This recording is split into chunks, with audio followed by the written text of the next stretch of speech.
16. Como un niño en brazos de su madre fuimos ordenados 5S 13 de diciembre de 1969, Ardoy, Ávila, Bergoglio, Grados Acosta, Maartansan. Todos juntos al aire libre, en el hermoso jardín del Colegio Máximo de San José, por el arzobispo emérito de Córdoba, Ramón José Castellano. Era una tarde de sábado, el día de Santa Lucía. El padre Ricardo Maartansan fundaría 5 años después el Movimiento de la Palabra de Dios, una comunidad pastoral que hoy está presente en muchos países de Sudamérica y en España. Tiene pocos años más que yo y, en el momento de escribir estas líneas, sigue con vida. Ávila, en cambio, dejaría el sacerdocio y se casaría. Murió hace unos años, y también los otros. En cuanto a mí, me resulta francamente difícil contar las emociones de ese día. Estaba bloqueado. Me pasa siempre lo mismo ante algo importante. Me bloqueo, en paz, tranquilo, quizá como una forma de defensa. Las emociones cobran cuerpo después. En los días de preparación para el rito, había escrito una oración, mi personal confesión de fe. La suscribo hoy igual que entonces.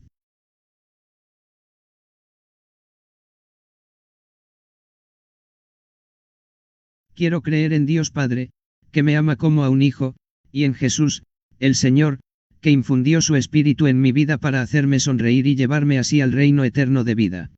Quiero creer en Dios Padre, que me ama como a un hijo, Quiero creer en Dios Padre, que me ama como a un hijo, y en Jesús.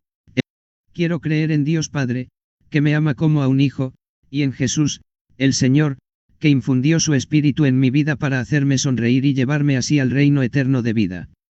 Creo en mi historia, que fue traspasada por la mirada de amor de Dios, quien, en el día de la primavera, el 21 de septiembre, salió a mi encuentro para invitarme a seguirlo. Creo en mi dolor, infecundo por el egoísmo, en el que me refugio. Creo en la mezquindad de mi alma, que busca tragar sin dar, sin dar. Creo que los demás son buenos y que debo amarlos sin temor y sin traicionarlos nunca buscando una seguridad para mí. Creo en la vida religiosa. Creo que quiero amar mucho. Creo en la muerte cotidiana, quemante, a la que huyo, pero que me sonríe invitándome a aceptarla. Creo en la paciencia de Dios, acogedora, buena, como una noche de verano. Creo que papá está en el cielo, junto al Señor. Creo que el padre Duarte está también allí, intercediendo por mi sacerdocio. Creo en María, mi madre, que ama y nunca me dejará solo. Y espero la sorpresa de cada día en la que se manifestará el amor, la fuerza, la traición y el pecado, que me acompañarán hasta el encuentro definitivo con ese rostro maravilloso que no sé cómo es, que le escapo continuamente, pero quiero conocer y amar. Amén. Ese día estaba ahí toda mi familia. Todos los que quedaban. Mi madre, mi abuela, hermanos, hermanas, cuñados, tíos, hasta la maestra Estella. Cuando al atardecer dejaron San Miguel, fui a mi habitación con algunos amigos, para charlar un poco. Y a la mañana siguiente, muy temprano, tomé el autobús para Buenos Aires, y, en la iglesia del Colegio de la Misericordia, donde había hecho la primera comunión, celebré mi primera misa. Jesuit General Curia Via Getty Images hace ya 54 años que soy sacerdote. Ahí también estaban todos. Querían festejar la ocasión, pero yo no me encontraba muy bien y, a mi pesar, fui categórico, ninguna celebración ni tampoco regalos. Después del acto, las monjas del colegio habían colocado fuera de la iglesia una mesita con un par de botellas de naranjada, era verano y hacía mucho calor, bebimos un vaso, me despedí de ellos y todos a casa. Siempre he tenido el instinto de no aceptar festejos y celebraciones mundanas, ocurrió lo mismo cuando fui nombrado provincial de los jesuitas, y en las restantes ocasiones, antes y después de aquella. Podría emplear muchas palabras para explicarme, o bien decir las más simples y verdaderas, no me gustan. Al fin y al cabo no había ganado nada, sencillamente empezaba mi servicio. Al final del acto, en cuanto me quité la túnica, mi madre se arrodilló delante de mí y me pidió la bendición. Su gesto me conmovió mucho. Antes y después de aquel día, me visitó con regularidad. Cuando era estudiante de teología y no podíamos salir del colegio, tardaba 2 horas en ir y volver en autobús de San Miguel, y, cuando un compañero chileno tuvo problemas, mi madre lo alojó en casa. Era una mujer muy generosa. La abuela Rosa estaba radiante, desatendiendo mi petición, me hizo un pequeño regalo para la ceremonia de ordenación. Los abuelos lo habían preparado al menos 6 años antes, temiendo que, tras la muerte de su hijo, ellos tampoco lograran llegar a esa cita a la que tanto valor daban. Lo más importante para un sacerdote es celebrar misa, me dijo la abuela un día tras volver a casa desde el noviciado, y me habló de una madre que había pedido a su hijo, a punto de ser ordenado sacerdote, celebra siempre como si fuese la primera y última. Había envuelto el pequeño regalo, un estuche portaviático y un frasquito para la unción de los enfermos, y había incluido una nota, con claras indicaciones de que se me entregase ese día. El abuelo Giovanni, en cambio, había muerto 5 años antes.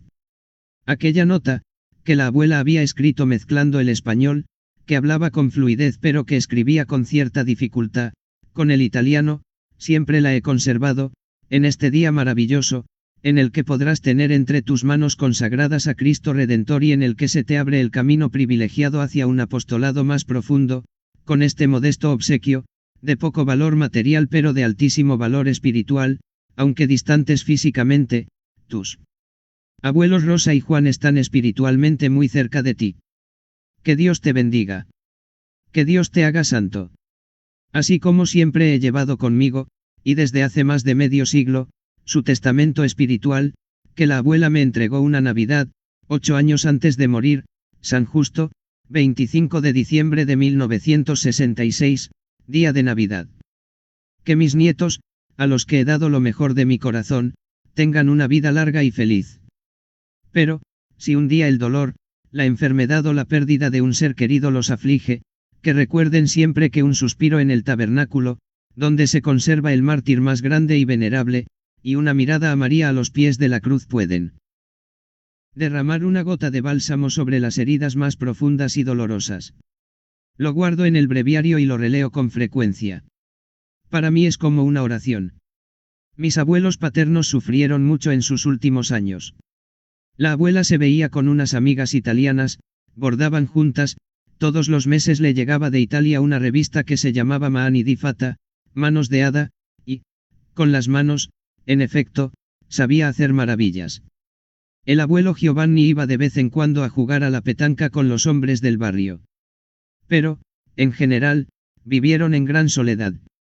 Y su vida estuvo llena de una larga serie de adversidades, dramas y cambios. Cerraron la tienda y abrieron una panadería. Fueron a vivir con mis padres a Rivadavia. Tras la repentina muerte de mi padre, su único hijo, volvieron a vivir solos de nuevo. Vendieron la panadería y llevaron una papelería-librería, la San José.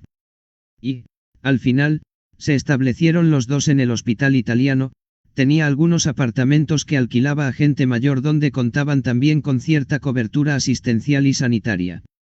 El abuelo murió ahí. Cuando ocurrió y también la abuela Rosa se quedó viuda, volvió de nuevo a vivir con mi madre. Entre nuera y suegra las cosas ahora iban bien, y la abuela se quedó con mi madre hasta el final. En casa de mi madre, en los años 70.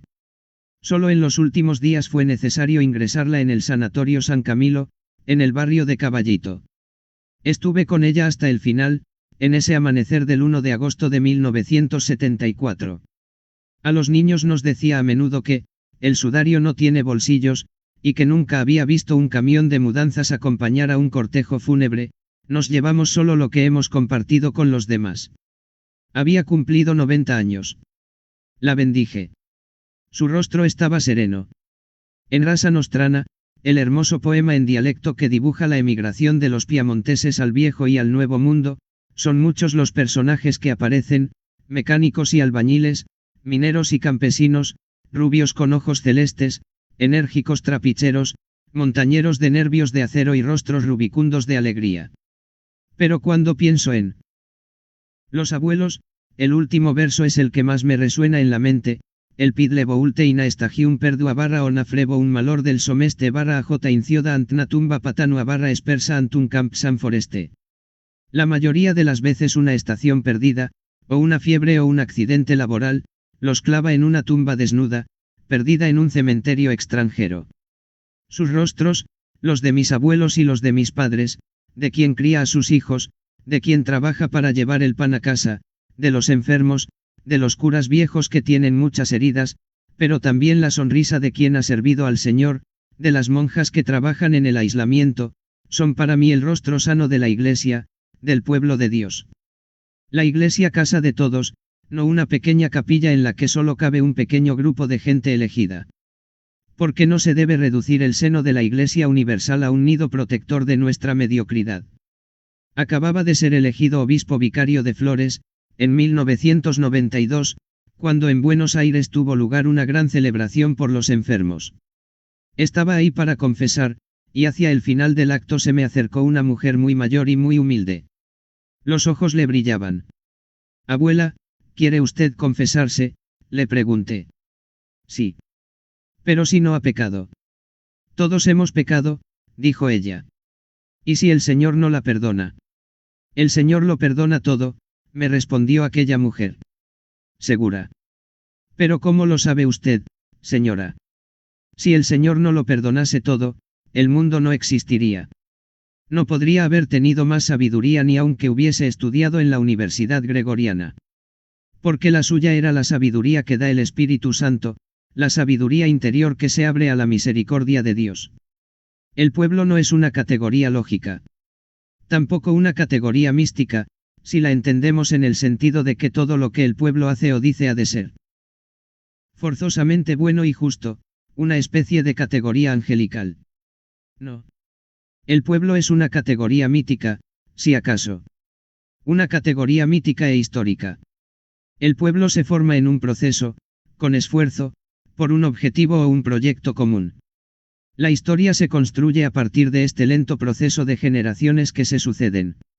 Hay una gran diferencia entre el auténtico mito, que siempre es un modo contemplativo de abrirse a la realidad, y el relato, que es la comunicación histórico-narrativa con la que se manifiesta una realidad, una vida.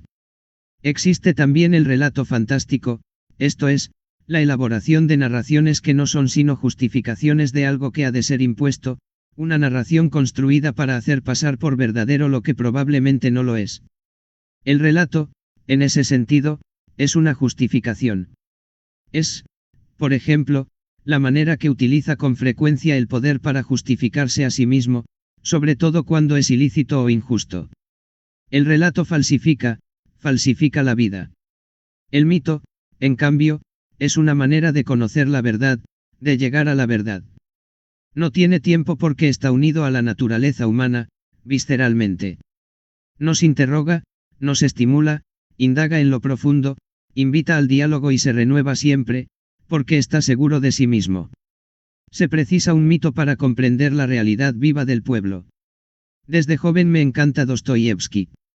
Y, desde la época de mi rectorado en la Facultad de Filosofía y Teología de San Miguel, me encanta también la lectura y el análisis que de ese gran escritor ruso y de su mundo religioso ha llevado a cabo Romano Guardini. Es un ser mítico, el pueblo de Dostoyevski y Guardini, sin ninguna idealización.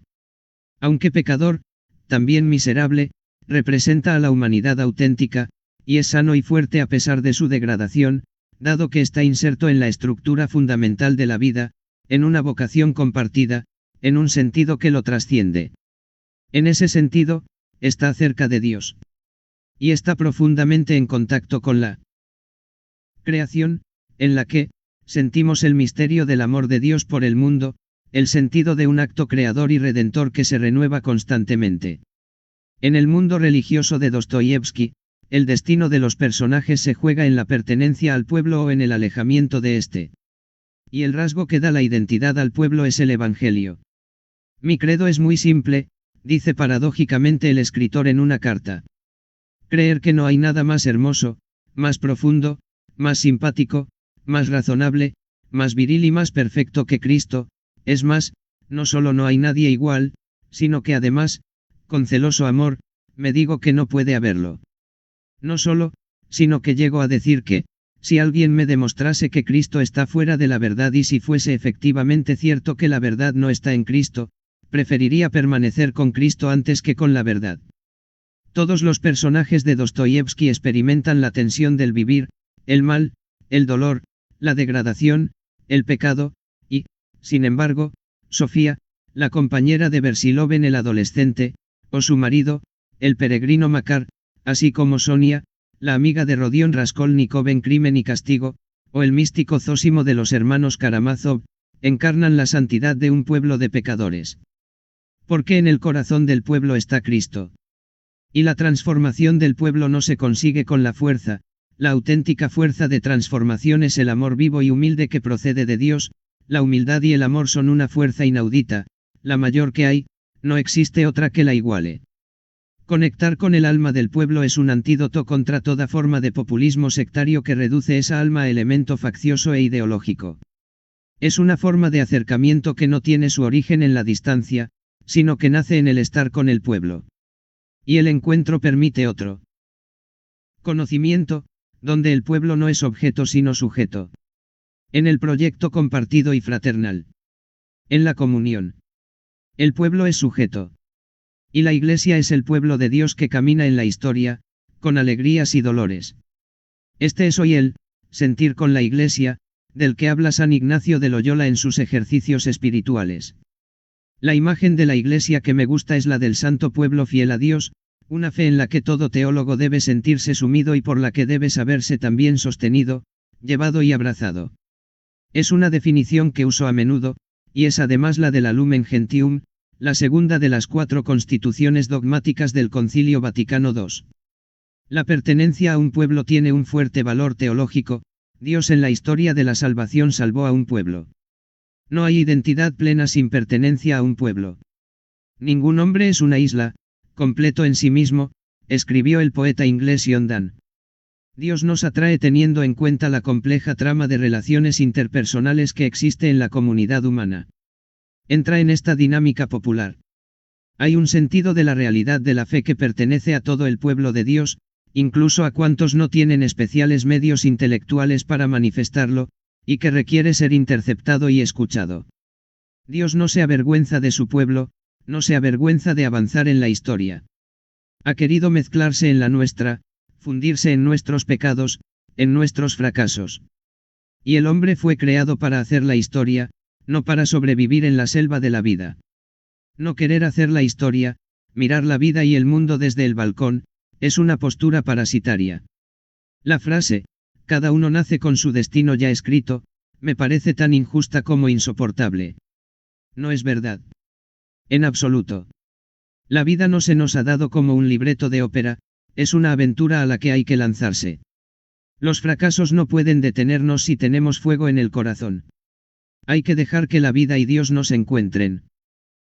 Anhelo una iglesia cada vez más madre y pastora, en la que los ministros sepan ser misericordiosos y ocuparse de la gente, acompañándola como el buen samaritano.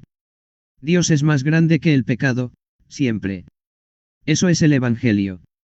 Una iglesia así replanteada se preocupa de hacer evidente a las mujeres y a los hombres cuál es el centro y el núcleo fundamental del Evangelio, esto es, la belleza del amor salvífico de Dios manifestado en Jesucristo muerto y resucitado, Evangelii Gaudium n. grados 36. Las reformas organizativas y estructurales vienen después. La primera reforma ha de ser la de la actitud. Los obispos, particularmente, deben ser hombres capaces de seguir con paciencia los pasos de Dios en su pueblo, de manera que nadie quede atrás, y también de acompañar al pueblo, la Grey, que tiene olfato para encontrar senderos nuevos. No solo una iglesia que ampara y que recibe con las puertas abiertas, sino también una iglesia que busca y encuentra nuevos caminos, que es capaz de salir de sí misma. Mis raíces son también italianas, pero soy argentino y latinoamericano. En el gran cuerpo de la Iglesia Universal, donde todos los carismas, son una maravillosa riqueza de gracia, esa Iglesia continental tiene unas características de vivacidad especiales, unas notas, colores, matices que también constituyen una riqueza y que los documentos de las grandes asambleas de los episcopados latinoamericanos han manifestado. El continente latinoamericano está marcado por dos realidades, la pobreza y el cristianismo, es un continente con muchos pobres y con muchos cristianos. Esto hace que en aquellas tierras la fe en Jesucristo adopte un color especial. Las procesiones atestadas de gente, la ferviente veneración por las imágenes religiosas, el profundo amor a la Virgen María y tantas otras manifestaciones de piedad popular son un testimonio elocuente. Cuando nos acercamos a nuestro pueblo con la mirada del buen pastor, cuando no vamos a juzgar sino a amar, encontramos que ese modo cultural de expresar la fe cristiana sigue aún hoy vivo, especialmente entre nuestros pobres.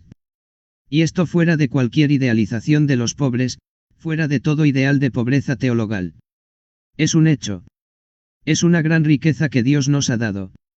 En 2007, la Conferencia Episcopal de Aparecida dio un paso adelante al reconocerla, la llama, espiritualidad popular. Desde una perspectiva histórica, si nos fijamos en los últimos 5 siglos, vemos que la espiritualidad popular es un camino original por el que el Espíritu Santo ha conducido, y sigue conduciendo, a millones de nuestros hermanos. No se trata solamente de manifestaciones de religiosidad que tenemos que tolerar, se trata de una auténtica espiritualidad que debe ser reforzada conforme a sus propias vías. No son nuestra Cenicienta. No son los que no entienden, los que no saben, a los que tenemos que educar. Aparecida nos recuerda que muchos de aquellos hombres y de aquellas mujeres que han sido golpeados, ignorados y despojados, no se rinden. Con su característica religiosidad se aferran al inmenso amor que Dios les tiene y que los hace conscientes de su dignidad. La piedad popular es la manifestación de la memoria de un pueblo. Subestimar esa espiritualidad, considerarla una modalidad secundaria de vida cristiana, supone olvidar la primacía de la acción del Espíritu y la iniciativa gratuita del amor de Dios. Los curas de las villas miseria, los que comparten su vida y su trabajo en los barrios más populares, encantados de poder vivir el Evangelio de forma real del lado de los que sufren, de los maltratados en su dignidad y sus derechos, consideran esa espiritualidad sin duda no como un obstáculo, sino como un espacio teológico, un trampolín para la emancipación y la transformación. Roberto José Tabela, desde 1935 y durante casi 30 años obispo de Salta, en el noroeste de Argentina, a los pies de la cordillera de los Andes. Contaba una anécdota. Un día entró en su catedral y vio a un indio rezando con enorme concentración ante la Virgen del Milagro. Celebró misa y el indio seguía, tranquilo. Quedó intrigado y esperó a ver qué pasaba. El indio terminó solo al cabo de un buen rato. Entonces se le acercó. La bendición, padrecito, le dijo enseguida el indio. Empezaron a charlar. ¿Usted qué estaba rezando?, preguntó el obispo. El catecismo, padrecito, respondió el indio. Era el catecismo de San Toribio, un texto del siglo XVI. La opción preferente de la Iglesia para los pobres debe llevarnos también a conocer y valorar sus formas culturales de vivir el Evangelio. El hombre es un ser social por naturaleza. Con las palabras de Juan Pablo II, podemos decir que, el hombre es a la vez hijo y padre de la cultura en la que está inmerso. En esto la fe no hace excepciones. La fe se manifiesta siempre culturalmente.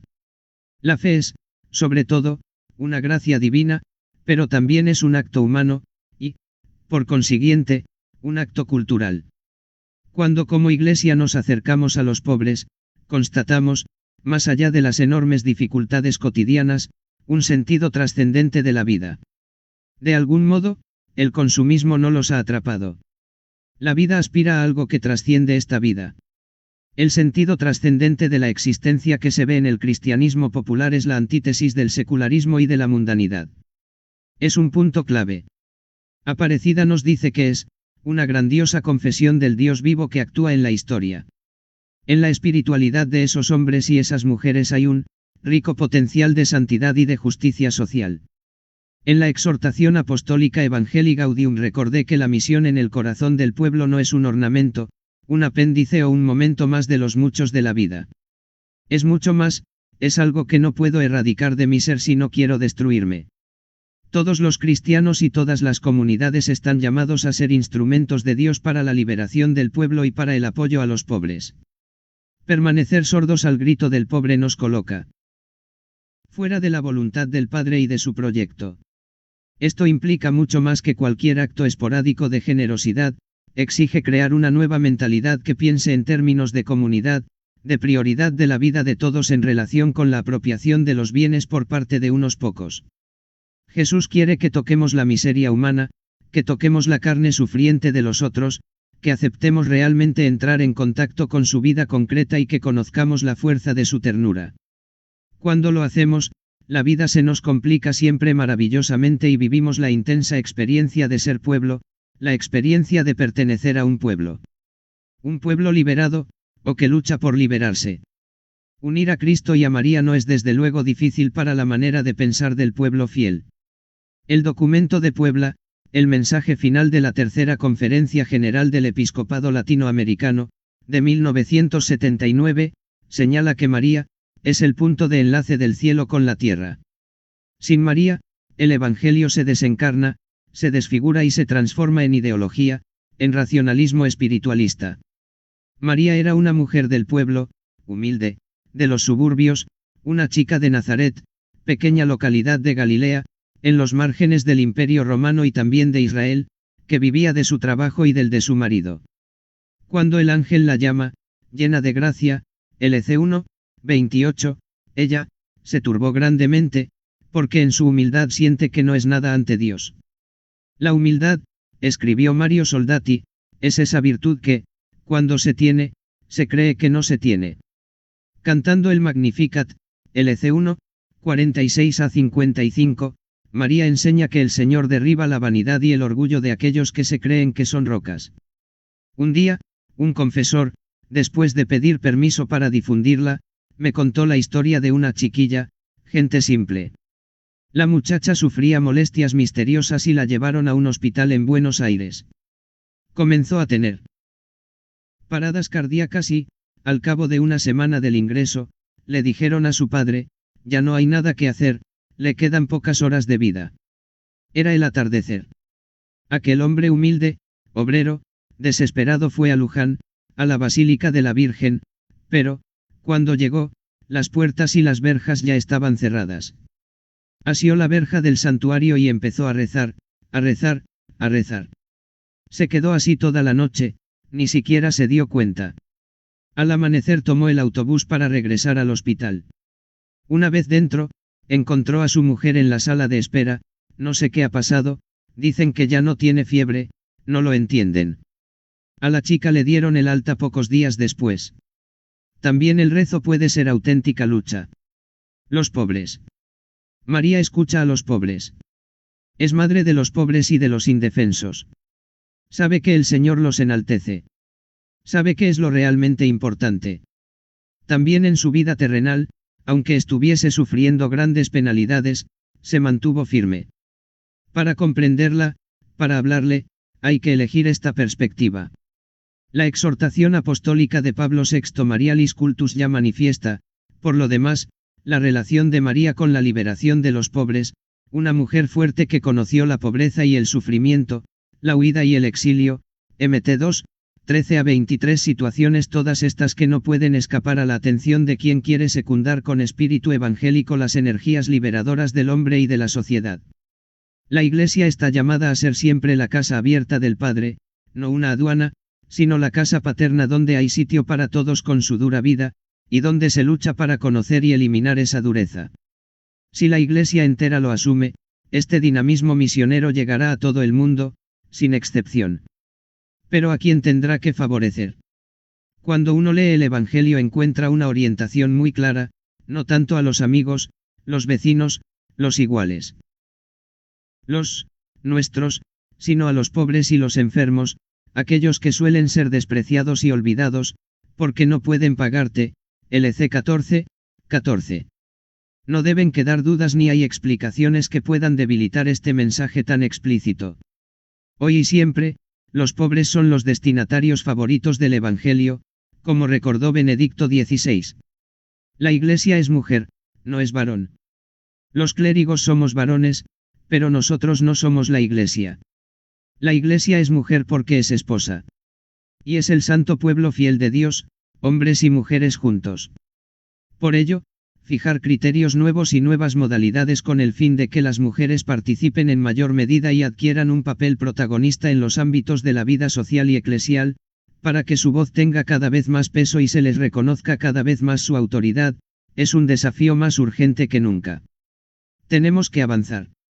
En este momento, el vicegobernador del Estado Pontificio es una mujer, Sor Raffaella Petrini, y con ella forman parte del dicasterio de los obispos otras dos mujeres, una religiosa y una laica, Sor Ivonne Reungoat y María Lía Cervino, eligen a los pastores de las diócesis de todo el mundo.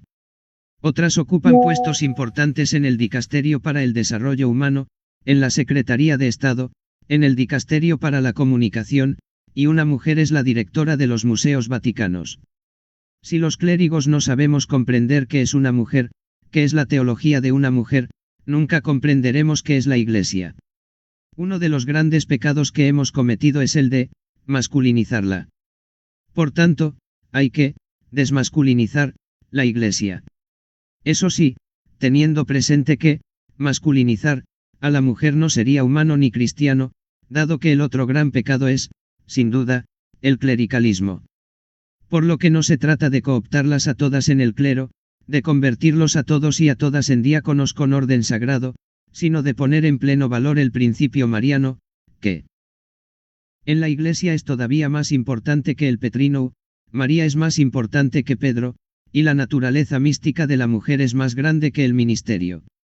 Como ha quedado escrito en octubre de 2024 en el documento final del Sínodo de la Sinodalidad, al que, por primera vez, he decidido no seguir con una exhortación apostólica por considerarlo inmediatamente operativo, no hay razones que impidan a las mujeres asumir roles de liderazgo en la Iglesia, no se puede detener lo que viene del Espíritu Santo. También queda abierta a estudio la cuestión del acceso de las mujeres al ministerio diaconal, sobre el cual es necesario continuar el discernimiento. Hay que favorecer, inmediatamente y de todas las maneras posibles, la presencia de mujeres laicas y religiosas en el proceso de formación de los nuevos sacerdotes, sin duda, los seminaristas se beneficiarán enormemente de ello. Si bien es cierto que las mujeres ya contribuyen con brillantez a la investigación teológica y están presentes en puestos de responsabilidad en las instituciones eclesiásticas o dirigen comunidades, es necesario que todas las oportunidades previstas se concreten plenamente con presteza, sobre todo allí donde aún no se hayan implementado. Es así, y no con cualquier reforma mundana fingida, como daremos mejor testimonio de ese Dios, Padre, y aún más Madre, del que, con palabras repletas de ternura en un mundo desgarrado, entonces como hoy, por inútiles masacres, habló también el Papa Luciani, Juan Pablo I, rostro sonriente de una iglesia que nunca cierra las puertas y no padece de nostalgia del pasado. También la condición de la mujer en nuestras sociedades suele ser una forma peculiar de pobreza.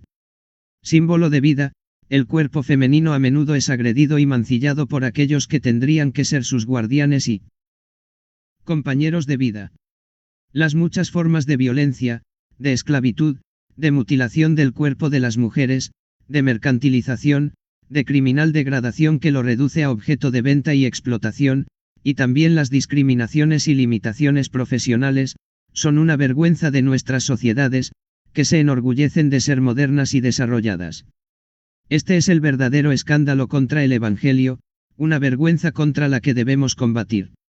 Se lo dije muchas veces a los sacerdotes y a los laicos de Buenos Aires: salgamos, salgamos, prefiero una iglesia lisiada, herida y sucia porque ha estado en las calles a una iglesia muerta, enferma por la cerrazón y la comodidad de aferrarse a su propia seguridad.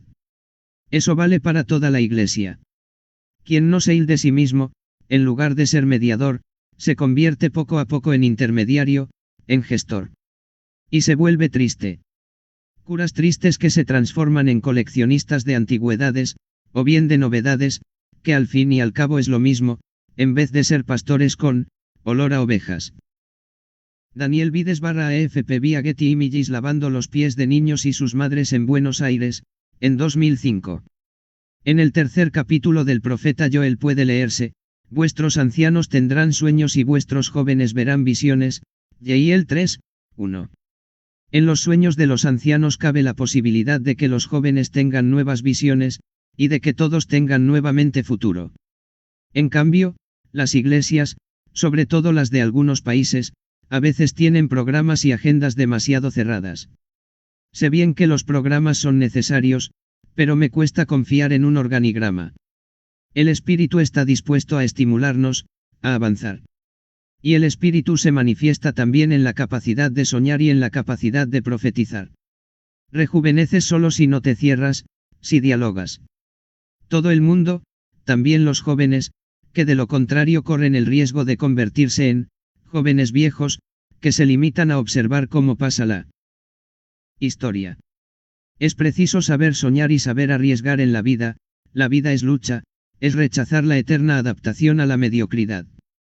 Por eso he aconsejado muchas veces a los jóvenes que hablen con los mayores.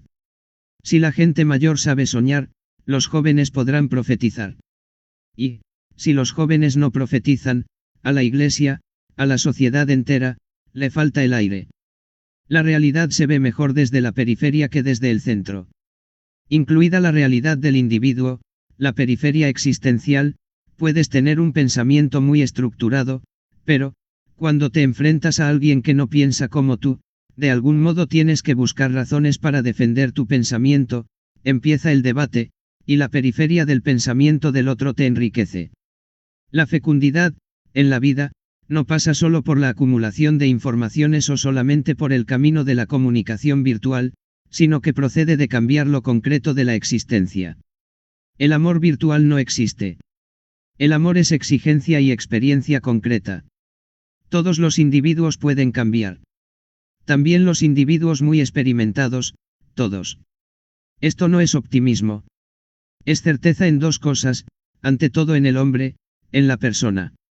La persona es imagen de Dios, y Dios no desprecia su propia imagen, de algún modo la redime, siempre encuentra la manera de recuperarla cuando está ofuscada. Luego, en la fuerza del propio Espíritu Santo, que va cambiando la conciencia.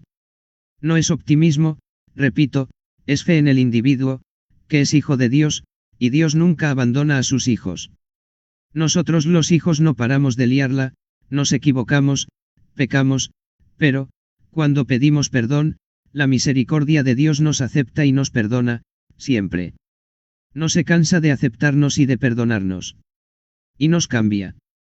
Somos nosotros los que a veces nos cansamos de pedir perdón. Yo soy un pecador como cualquier otro. Un feo pecado contra el amor es el de negar a una persona. Una persona te ama y tú reniegas de ella, la tratas como si no la conocieras. Te ama y tú la rechazas. Así, renegar de Dios es uno de los peores pecados que existen. Y sin embargo San Pedro cometió precisamente ese pecado, renegó de Jesucristo, y lo nombraron Papa. Cruzarse con la mirada de Jesús cambió su corazón y su vida, más que antes. ¿Qué más puedo decir? Nada. Avanzó. Camino. Adelante. Fue por la lucha para cumplir esta tarea, por hacer este camino con el pueblo de Dios, por lo que, hace más de 50 años, me hice sacerdote. Si algo me preocupa todavía hoy es el miedo a ser infiel, porque he notado que el Señor me ha dado muchas posibilidades de hacer el bien y me preocupa no conseguir hacerlo siempre. Pero es un sentimiento sereno, no angustioso. Es una tensión que me hace decir, mantente alerta, ten cuidado. Con todo, me siento muy confiado en manos de Dios, como dice el Salmo, como un niño en brazos de su madre. Algunas veces, rezando en esos brazos, me quedo dormido. 17 Para que te acuerdes y te avergüences estoy viviendo un